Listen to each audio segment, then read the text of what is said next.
Antacarana, El Sendero, Revista Teosófica Mensual, Año 1, 21 de febrero de 1894, número 2. Precios de suscripción. Semestre, pesetas 1, ultramar y extranjero, año, pesetas 4, número suelto 15 céntimos. Satyat Nasti Paro Dharma. No hay religión más elevada que la verdad.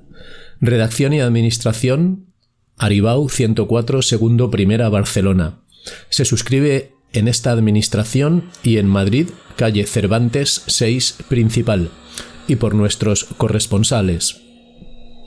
La Sociedad Teosófica no es responsable de las opiniones emitidas en esta revista, siéndolo de cada artículo el firmante y de los no firmados la dirección.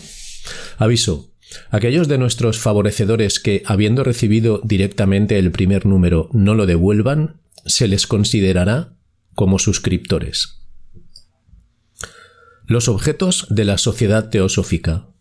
1. Son 3, como habrá tenido ocasión de ver el lector en la última página de este periódico. 1.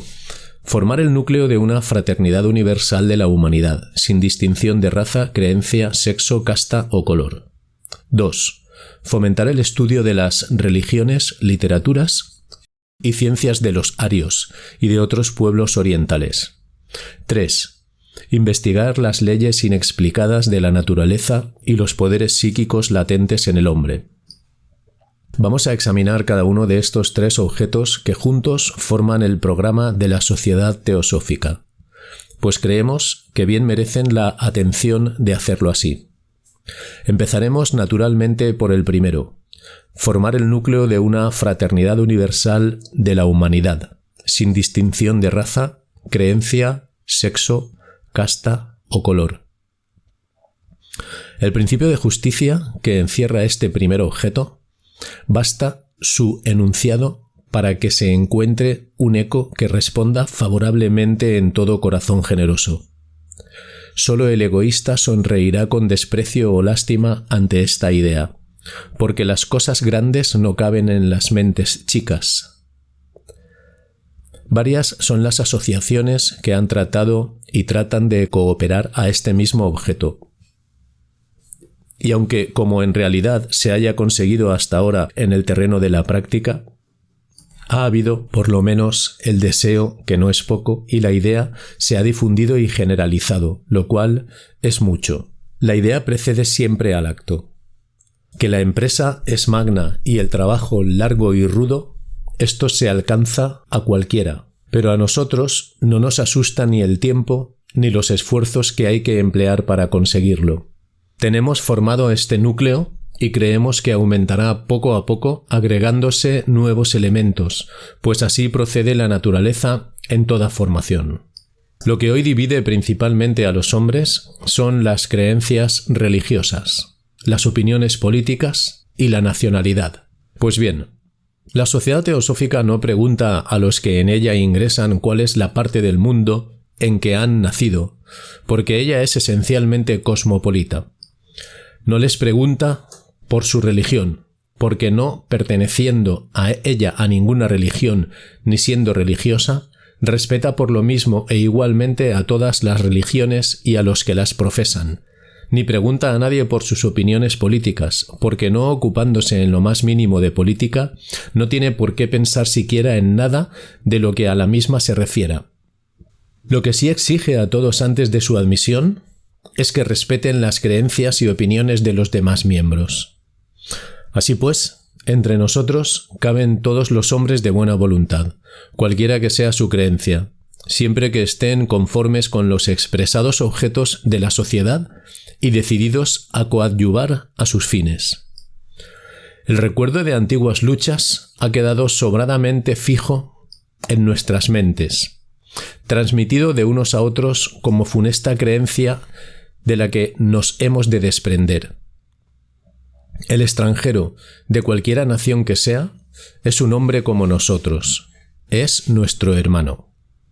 Si en pasados tiempos se encontraron con las armas en la mano sus antepasados con los nuestros, la eterna ley de justicia absoluta ha dado ya su fallo contra los causantes de tantos estragos cometidos, por consecuencia de aquellas guerras. Esto comienza a comprenderlo el pueblo, aunque de una manera vaga, y estamos firmemente convencidos de que ha de comprenderlo mejor andando el tiempo y a poco que se le demuestre. Lo mismo decimos de la diferencia de religiones, motivo en pasadas épocas de feroces antagonismos. ¿Tiene personalmente la culpa ese mismo extranjero si fue a nacer en un país donde se profesa religión distinta en conservar la que le enseñaron sus mayores? No tenemos el menor derecho de abominar a nadie por sus creencias, sean las que fueren. El respeto mutuo es lo que la sana razón exige, lo que debemos esforzarnos todos en practicar. En países como el nuestro esto podrá parecer a alguno difícil de conseguir. En aquellos que la más amplia libertad religiosa está consignada de antiguo en sus códigos fundamentales, se practica naturalmente, sin ningún esfuerzo. Han aprendido a hacerlo, se han convencido de que es justo, que así debe ser, y ahí está todo. Todas las religiones han tenido en principio el mismo objeto, el de la fraternidad. El cristianismo, ha dicho nuestro inolvidable amigo Nemo, os invita con los brazos abiertos a ser un hermano, uniéndoos a la Iglesia, pero a menos de unirnos a ella no podéis serlo. El Corán enseña la fraternidad universal, y el mahometano ha querido con frecuencia hacer de vosotros sus hermanos, por medio de la espada y del fuego. Porque a menos que os convirtáis en un secuaz del profeta, no sois más que un perro infiel. Cada una de las sectas y religiones limita más o menos esta idea de fraternidad a los mezquinos límites de su creencia particular. También los revolucionarios franceses abogaban en pro de una fraternidad universal y decían: «Venid, sed nuestros hermanos, pensad y obrad como nosotros, de lo contrario os cortaremos la cabeza». Lo mismo puede decirse acerca de la fraternidad de todas las sociedades privadas de origen moderno, tales como comunistas, fenianos, etcétera, etcétera. La fraternidad universal que ha resultado de nuestra civilización moderna está a la vista en los ejércitos en pie de guerra existentes en Europa, en donde mujeres y niños, lisiados e inválidos, han de trabajar y morirse de hambre para mantener a hombres robustos sin empleo especial, que les protejan contra una visita de sus hermanos de más allá de sus fronteras. La teosofía hace esta universal fraternidad incondicional. Parte del principio de que todos los hombres y demás cosas proceden de una fuente universal, y por lo tanto, todos pertenecemos a una misma familia, debiendo, cada uno, respetar los derechos de los demás. Le importa muy poco si sois indio, cristiano, judío, mahometano o parsi, o si después de todo no creéis en nada, puesto que si obráis con arreglo al principio de fraternidad universal, podéis estar seguros de que obráis bien y de que recibiréis vuestra recompensa. La teosofía inculca el principio de una fraternidad universal entre los hombres, como formando parte de la vida universal. Y si sus preceptos son estricta y sinceramente puestos en práctica, los lazos de simpatía entre las diferentes razas se estrecharán más íntima e inseparablemente, y los sentimientos del hombre hacia el hombre serán los que deben ser, sin tener en cuenta ni el color, ni la creencia, ni la casta, pero sabiendo y creyendo que todos ellos son igualmente criaturas de Dios, a cuya imagen el hombre ha sido formado.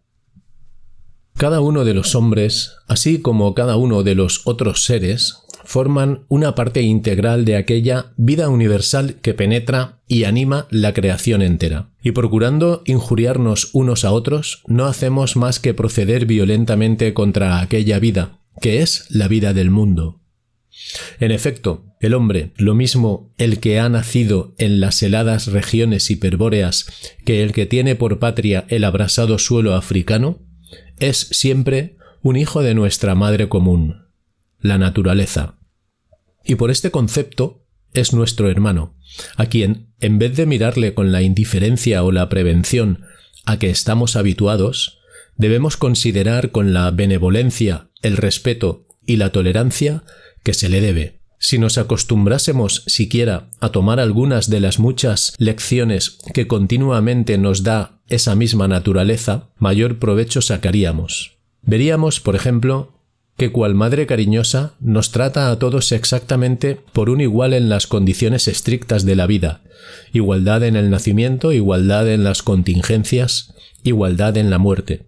Pero la teosofía, cuyas enseñanzas están sacadas precisamente de la naturaleza por aquellos que están en condiciones de poderla estudiar a fondo, nos enseña algo más que no todos podemos ver por hoy. Nos enseña que todos los hombres tienen espiritual y físicamente el mismo origen, lo que constituye la doctrina fundamental de la teosofía, y que teniendo la humanidad una misma y única esencia, y siendo esa esencia una, infinita, increada y eterna, ya la llamemos Dios o naturaleza, nada, por lo tanto, puede afectar a una nación o a un hombre sin afectar a todas las demás naciones o a todos los demás hombres. Tan cierto y obvio es esto como el que una piedra tirada en un estanque pondrá en movimiento, pronto o tarde, todas las gotas de agua en él contenidas.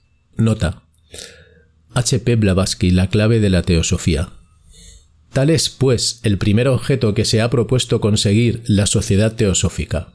¿Llevará a cabo su propósito? Si de la bondad de las causas se pueden deducir los resultados, no precisamente nosotros, que lo creemos con toda firmeza, sino la mayoría de las personas que aún desconocen la teosofía, contestarán en sentido afirmativo. También lo decimos nosotros. Podrá tardar más o menos, pero confiamos en que será un hecho la fraternidad universal. Artículo escrito por Prometeo. A un laborante de la materia. Camina pensando en tu destino, Hiparco. Mira a tu alrededor, hombre sujeto a la dura pero hermosa ley del trabajo. Cuanto te rodea, animado o inanimado, y cuenta que, para nosotros, nada existe sin vida. Está en perpetuo movimiento, trabaja, por más que los sentidos de que dispones actualmente afirmen algunas veces lo contrario. El planeta que te sustenta, eslabón visible de una cadena invisible pero real, gira en torno de su eje, describiendo alrededor del Sol, fuente de toda vida y de algo más, su majestuosa órbita a través de ese Padre universal de las cosas, el espacio, que, como Saturno, devora insaciable las fracciones del tiempo, sus propios hijos. El árbol que presta a tu cuerpo fatigado por la ruda labor del campo, su sombra protectora y benéfica, cuando los ardores caniculares fertilizan el seno inagotable de la tierra, moviéndose sus hojas al impulso suave de la brisa que te restaura y conforta, ese árbol, cuyo tronco robusto permanece inmóvil ante tus ojos adormecidos por el sopor de la tarde calurosa, encierra ocultos a tu vista herbores de fragua y muchedumbres laboriosas que trabajan con actitud febril unos mientras otros discurren por el intrincado laberinto de sus tejidos. Late su corazón como late el tuyo. Trabaja sin desmayo para realizar como los astros, como los hombres, su misión de incesante progreso. Lo mismo, si dispusieras de órganos adecuados para tal examen, verías como esa unidad de tu mente ilusoria, como todas las unidades subordinadas, se halla constituida por millares de millones de pequeñísimas y no siempre microscópicas, pues muchas escapan aún al poder del microscopio, unidades, cuya vida se desarrolla en el misterio de tu organismo. Y digo misterio, pese a la ciencia oficial, siguiendo las vicisitudes mismas a que están sujetos los hombres, animales y plantas que viven sobre el planeta. Esos organismos minúsculos, las células, construyen y destruyen su ilusoria unidad siguiendo un plan determinado por tu molde astral. 1. Nota al pie. El segundo principio de la clasificación septenaria del hombre material como el cuerpo físico y su fiel reproducción, si bien impalpable y etéreo por ser de materia más sutil y diáfana. Fin de la nota. Molde en que agrupan y disponen los materiales de construcción que reciben del exterior, por ellos elaborados con inteligencia y nunca desmayada constancia. Y sabe que tienen las células sus territorios predilectos, sus funciones sociales, división del trabajo, su autonomía territorial, su federación, sus jerarquías, su régimen económico y político, etc., obedeciendo todos, sin embargo, a la unidad fundamental de tu ser, pero ay del mismo cuando el bien público de esa colectividad que te constituye, por modo invisible, la salud, se ve comprometido por el desequilibrio funcional preponderante en unas con perjuicio de las otras. Ese egoísmo ciego de la materia surge entonces una especie de hondo malestar que tú sientes, vago al principio, intenso después, doloroso e insoportable al fin. Y si no se corrige a tiempo, restableciéndose la armonía y el orden perturbados, triunfan los destructores, y viene la muerte, que no es más que la disolución de los vínculos sociales de la economía orgánica, como secuela necesaria y fatal del estado anárquico de las funciones fisiológicas, de ese rompimiento de la solidaridad celular, del altruismo de los tejidos. Desaparece entonces del mundo de los vivos una forma ilusoria como todas, como desaparecen del mundo de las colectividades las formas de gobierno y los organismos económicos, religiosos y sociales que no responden a esa eterna necesidad del equilibrio moral. Nota 1. Ese equilibrio no se puede alcanzar por modo convulsivo y febril, que comprometería la vida del enfermo, cuerpo social y traería en pos de la larga y penosa convalescencia, sino por la eficacia de tu regeneración, lograda desarrollando tu ser permanente y generando en tu mentalidad energías que al ser impresas en el plano astral caigan sobre todos, como bienhechora lluvia que fecunda los campos y produce la prosperidad madre de la salud y de la alegría. Fin de la nota. Fundada en los impulsos generosos y levantados del amor fraterno. Más aún, a esa necesidad imperiosa de fundir en la unidad superior, directriz del impulso, la infinita variedad de las actividades humanas en sus inevitables jerarquías y varios intereses, de igual modo se subordinan en el orbe unas a otras, las invisibles fuerzas de la naturaleza, sumándose y obedeciendo a la suprema síntesis. Al primer impulso que partiera del absoluto, que no es un dios antropomórfico, en los primeros albores de la aurora manvantárica. Nota 2. Manvantara, periodo de actividad cósmica que sigue a otro periodo de reposo como el día sigue a la noche. O, como dicen muchas gentes, con gran perjuicio de la exactitud, al principiar la creación de las cosas. Y digo esto porque no ya nosotros los teosofistas, sino también la misma crónica contemporánea lo dice y afirma. Nada se crea, nada se aniquila. Todo cuanto existe, visible o invisible, ha sido, es y será a través de los espejismos de Maya, ilusión. Mas te diré, amado, laborante, cuando existe no tiene ayer ni tiene mañana, es perpetuamente. También eres tú por inmutables eternidades, no en lo aparente de la forma ilusoria, sino en lo esencial y real de tu ser intrínseco y permanente. Desaparecen tus formas, personalidades, como desaparecen las formas todas del universo objetivo sin dejar más huella de tu existir que ajeno sea al perfume de las virtudes acrisoladas por el dolor. Esa experiencia de las cosas, inseparable compañera del trabajo en todos los planos de la objetivación. Asciende a lo alto de tu ser inmortal y eterno, la individualidad. Ese perfume exquisito de todo lo bueno, generoso y grande, y en él se fija por modo indeleble y permanente, como se fijan en la sensible placa fotográfica las energías químicas del astro rey, la imagen de tu personalidad, tan variable en el decurso de una vida como las tintas del crepúsculo vespertino. Porque en el seno mismo de ese eterno mudar de las cosas, o determinándolo, está el obrero sublime y desconocido en su esencia, conocido tan solo en lo grosero de sus mecanismos visibles, el que todo lo anima y transforma, el santo, el redentor, trabajo. Y en suma, ¿qué es el trabajo? Dios hecho visible a los humanos.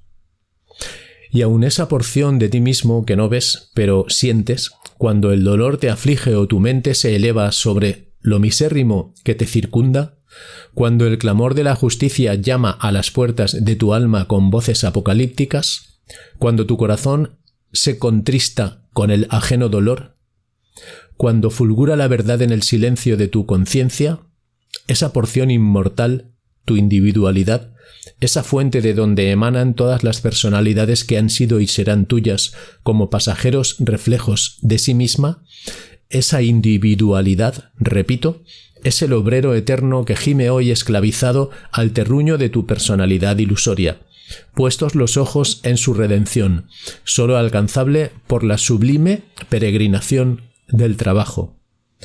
Agua lustral que borras los pecados del mundo, bendita seas. Artículo escrito por J.P.D.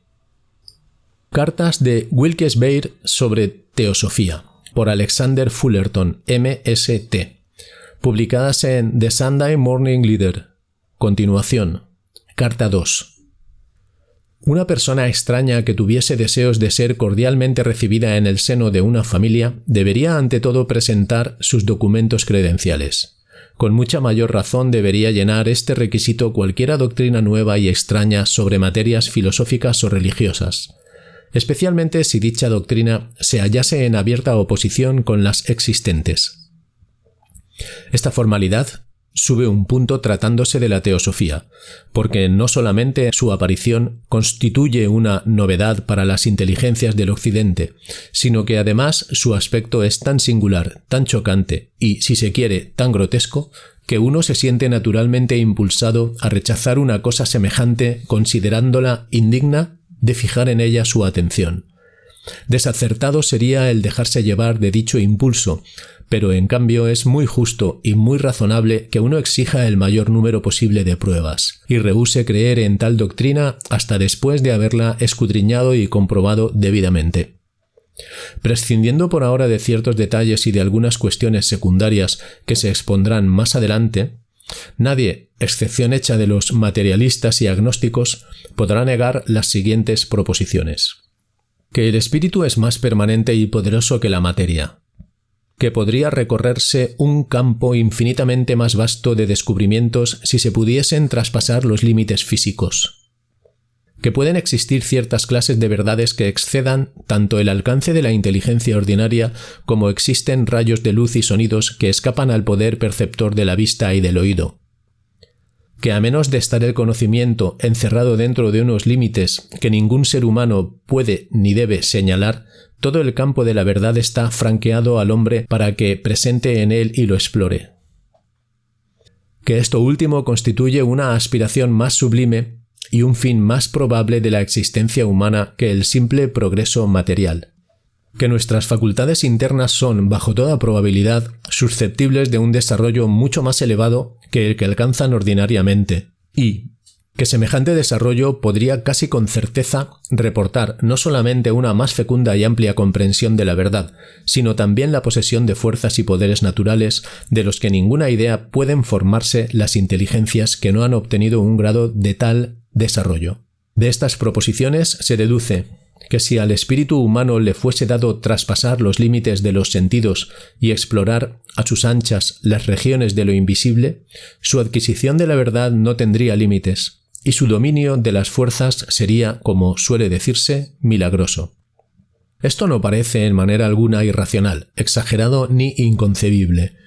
Antes, al contrario, es lógico y es una consecuencia necesaria de las premisas concebidas anteriormente. Ahora bien, esto es precisamente lo que la teosofía sostiene que se ha hecho y puede seguirse haciendo. En otros términos, esto es una prerrogativa de los adeptos.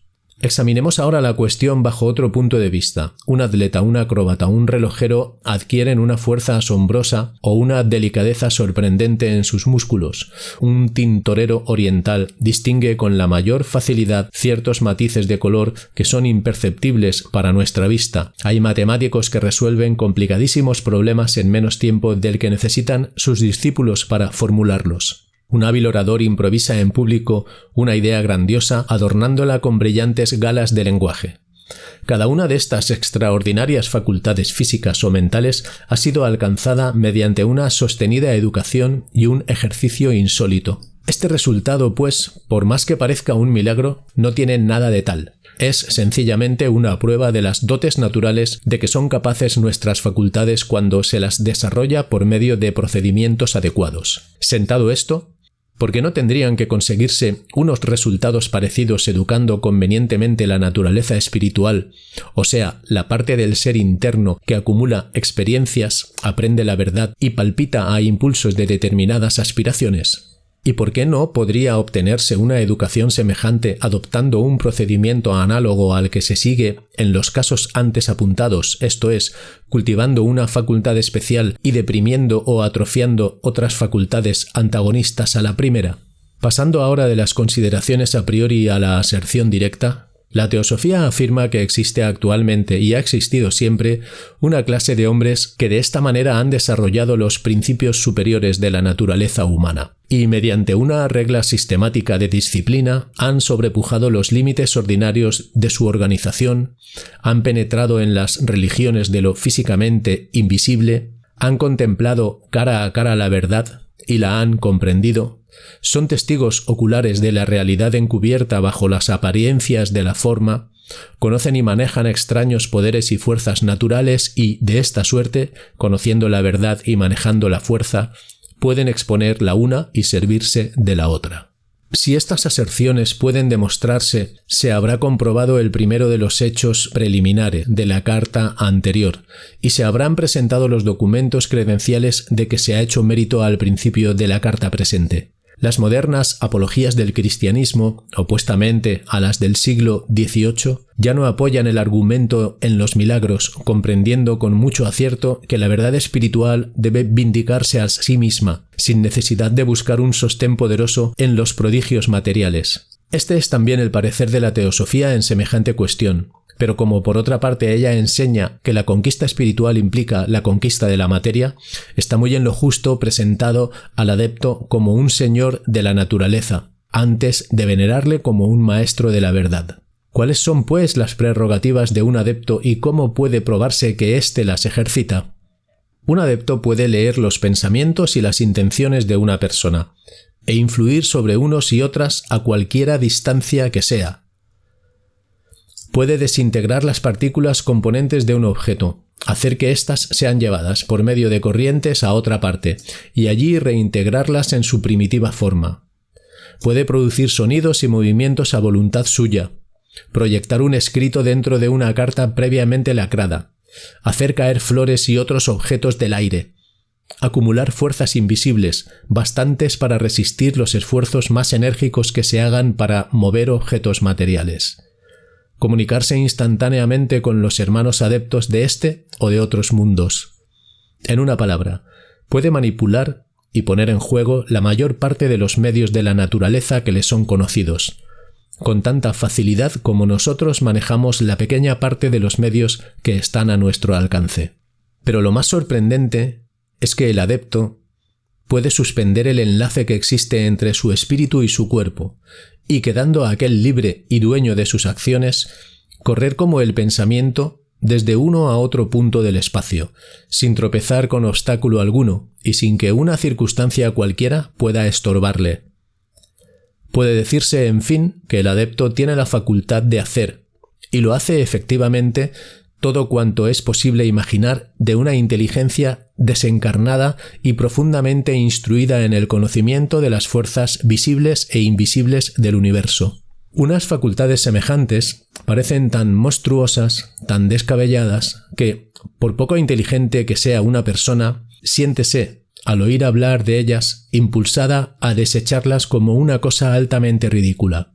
Sin embargo, después de todo, estas son puramente cuestiones de hecho, cuestiones que pueden comprobarse por la evidencia como otro hecho cualquiera.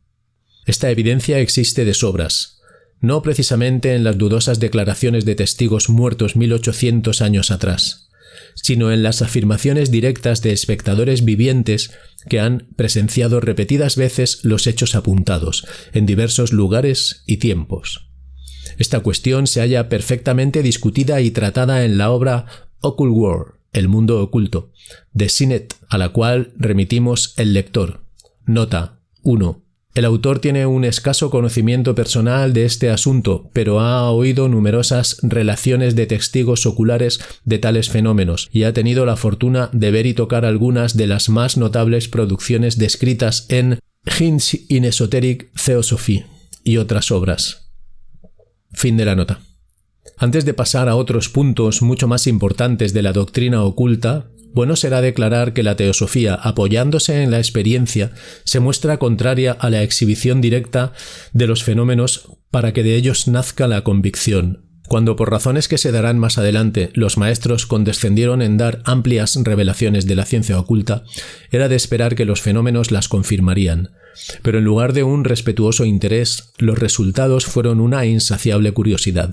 Impenitentes exigencias y mordaces controversias públicas, cosas estas que repugnan por completo al espíritu de la religión de la sabiduría, seguidas de malignas acusaciones de impostura contra los celosos y desinteresados representantes de los maestros. Nosotros sabemos, por un caso análogo en el siglo I de nuestra era, lo que puede provenir de dar un signo y por qué se dijo, verdaderamente ningún signo será dado. Otro tanto sucede en nuestros días. Los fenómenos que han ido alejando del público y la fuerza de la convicción depende de la cualidad misma de esas doctrinas, de su conformidad con la razón y el sentido moral, que es la prueba más constante de una doctrina, según Lecky.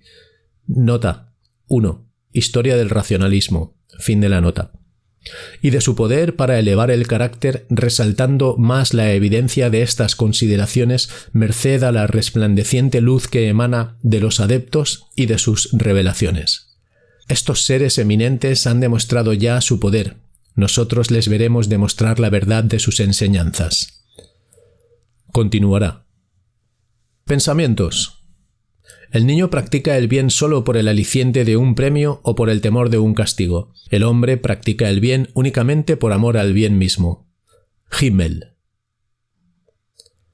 La naturaleza en sus cosas más pequeñas da una imagen de las cosas más grandes. J. Verdaguer. La Atlántida. Tal como es arriba, así es abajo. Hermes. Entre el criminal y el hombre de bien está, como lo indica su mismo nombre, aquel que pudiendo derramar beneficios deja de hacerlo. Este último no puede llamarse hombre de bien y es, por lo tanto, un delincuente pasivo. Himmel. La doctrina secreta. Tenemos el gusto de comunicar a nuestros lectores de la rama teosófica de Madrid que hace poco ha publicado una traducción de la excelente obra La clave de la teosofía, debida a la pluma de H.P. Blavatsky. Acaba de tomar el acuerdo que dará a luz lo más brevemente posible la obra capital teosófica La doctrina secreta, escrita también por nuestro venerado e inolvidable maestro H.P. Blavatsky, bajo la inspiración y dirección de los adeptos, guardianes de los secretos de la sabiduría religión, siendo dicha obra la fuente de todas las enseñanzas esotéricas que hoy se dan al mundo y cuya verdadera importancia solo será reconocida en el próximo siglo, en el que se comprobarán todos sus asertos, tanto filosófico-religiosos como científicos. No vacilamos en calificar la obra referida como la más trascendental en su género de los tiempos históricos. La doctrina secreta constará de 2 tomos en cuarto mayor, con un total de unas 1800 páginas, calculándose que entrará en prensa en junio próximo y concluyéndose su publicación en el siguiente año 1895. El precio de la obra, encuadernada, es de 30 pesetas. Para los que se suscriban desde luego con una mensualidad de pesetas ilegible, los cuales recibirán el primer tomo inmediatamente después de terminado y de 40 pesetas para los no suscriptores. Objetos de la sociedad teosófica. Primero, formar el núcleo de una fraternidad universal de la humanidad sin distinción de raza, creencia, sexo o casta o color. Segundo, fomentar el estudio de las religiones, literaturas y ciencias de los arios y de otros pueblos orientales. Tercero, investigar las leyes inexplicadas de la naturaleza y los poderes psíquicos latentes en el hombre. Solo una parte de los miembros de la sociedad se dedica a este objeto. A los que deseen pertenecer a la sociedad no se les pregunta por sus opiniones religiosas ni políticas, pero en cambio se exige a todos la promesa antes de su admisión de respetar las creencias de los demás miembros. Para informes se dirigirán, en la India, Bertrand Keiglid, Square Adayan Madras. En América, William O. Judge, Square P.O. Box 2659, New York. En Europa, GRS Mid, Square 19, Avenue Road, Regent's Park, London, NW. En México, Mr. Juana A. de Marshall, apartado 129, México. En las Indias Occidentales, Conrad F. Stollmeyer, Square Trinidad. En España, Madrid, Redacción Sofía, Revista Teosófica, Cervantes 6, Principal, Barcelona, Don José Plana y Dorca, Aribau 104, segundo primera, Valencia, Don Bernardo de Toledo, Pintor López 3, Coruña, Don Florencio Pol Órdenes, Alicante, Don José Jiménez Serrano, Tenerife, Miss J. Forsman, Lomo de los Guirres, Puerto de la Cruz, Gibraltar, Mrs. Tyrrell, London House. Ramas o sociedades locales. Sección India, 167 ramas. Americana, 67 ramas. Australiana, 9 ramas. Europea, 78 ramas y centros. Revistas teosóficas. Sofía, Revista Teosófica Mensual. Se suscribe en la Administración Cervantes 6 Principal Madrid en Barcelona, calle de Aribau 104, segundo primera, y en las principales librerías de España y el extranjero. Precios de suscripción: España y Portugal, 1 año, pesetas ilegible, 6 meses, pesetas 3,25, extranjero, 1 año, pesetas 10. The Theosophist.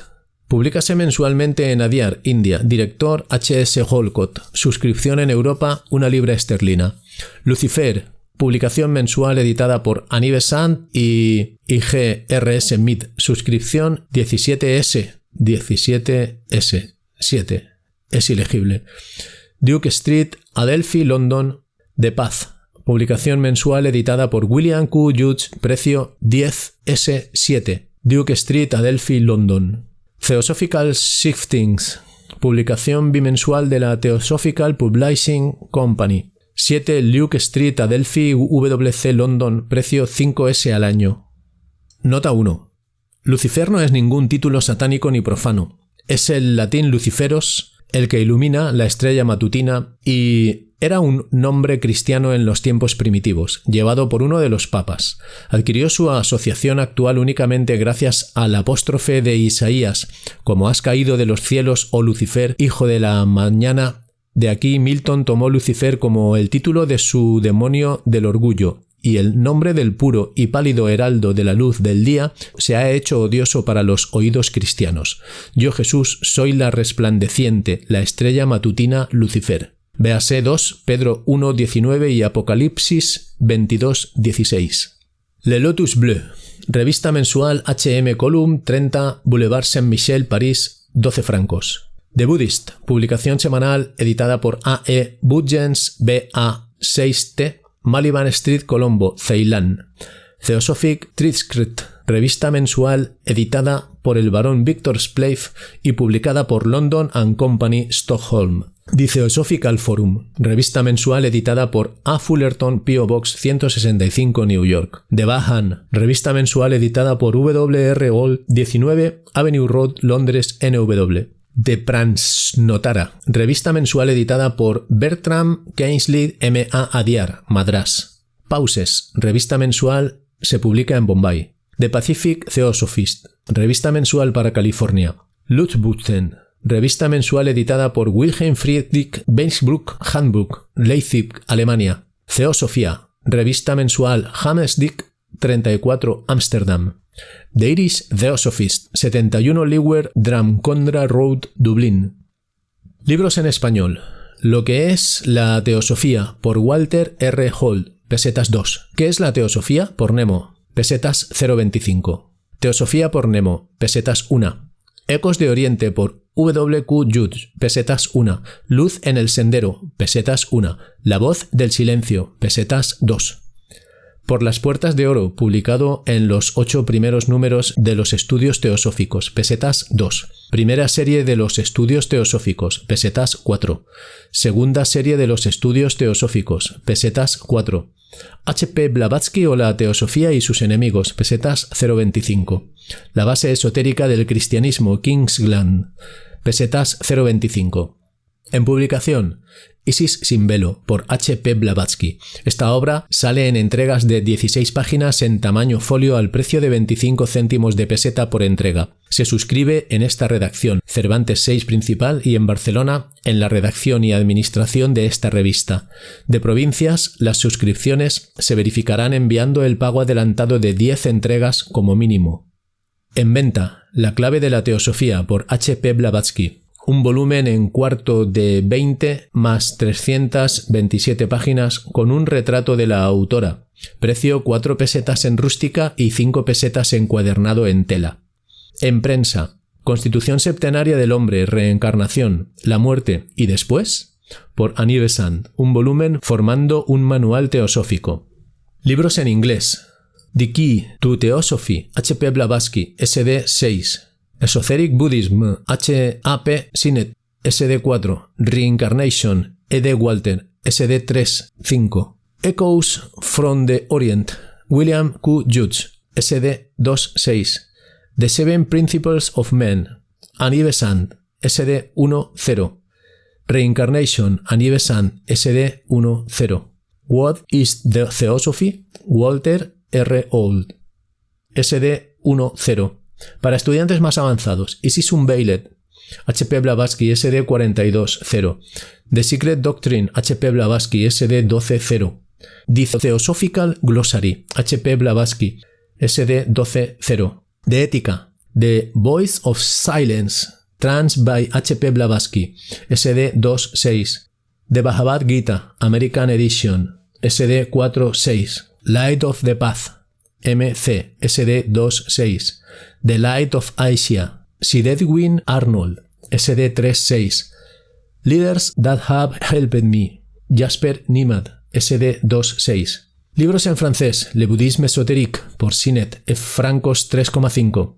Le Monde Occulte, por Sinnett, francos 3,5. Theosophie, por Saint Patrick, francos 1.